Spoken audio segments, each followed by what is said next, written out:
समझदार बहू। शाम को गर्मी थोड़ी थमी तो मैं पड़ोस में जाकर रुचि के पास बैठ गई। उसकी सासू माँ कई दिनों से बीमार है। सोचा खबर भी ले आऊं और बैठ भी आऊं। मेरे बैठे बैठे उसकी तीनों देवरानियां भी आ गई। अम्मा जी कैसी हैं?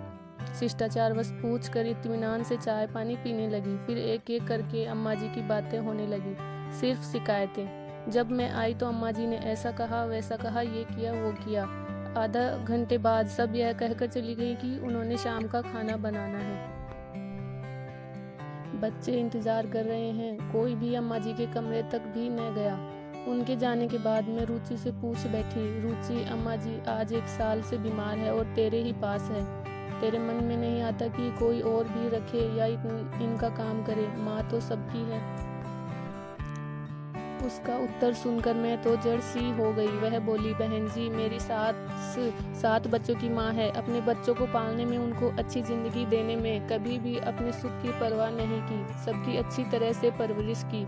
ये जो आप देख रही हैं ना, मेरा घर, पति, बेटा, शानो शौकत सब मेरी सासू जी की ही देन है। अपनी अपनी समझ है। मैं तो सोचती हूँ इन्हें क्या क्या खिला पिला दूँ, कितना सुख दूँ। मेरे बेटे बेटी अपनी दादी माँ के पास सुबह शाम बैठते हैं।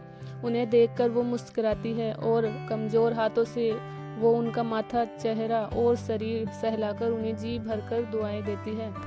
जब मैं इनको नहलाती खिलाती पिलाती हूँ और इनकी सेवा करती हूँ तो जो संतुष्टि के भाव मेरे पति के चेहरे पर आते हैं, उसे देखकर मैं धन्य हो जाती हूँ। मन में ऐसा एहसास होता है जैसे दुनिया का सबसे बड़ा सुख मिल गया हो।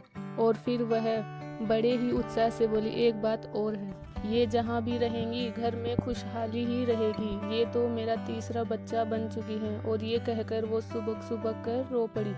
मैं इस जमाने में उसकी यह समझदारी देखकर हैरान थी। मैंने उसे अपनी छाती से लगाया और मन ही मन उसे नमन किया और उसकी सराहना की कि कैसे कुछ निहित स्वार्थी और अपने ही लोग तरह तरह के बहाने बना लेते हैं तथा अपनी आज़ादी और ऐशोयाशी के लिए अपनी प्यार एवं ममता की मूर्त को ठुकरा देते हैं। Thank you. यह कहानी आपको अच्छी लगी तो चैनल को सब्सक्राइब जरूर करें, शेयर करें, लाइक करें।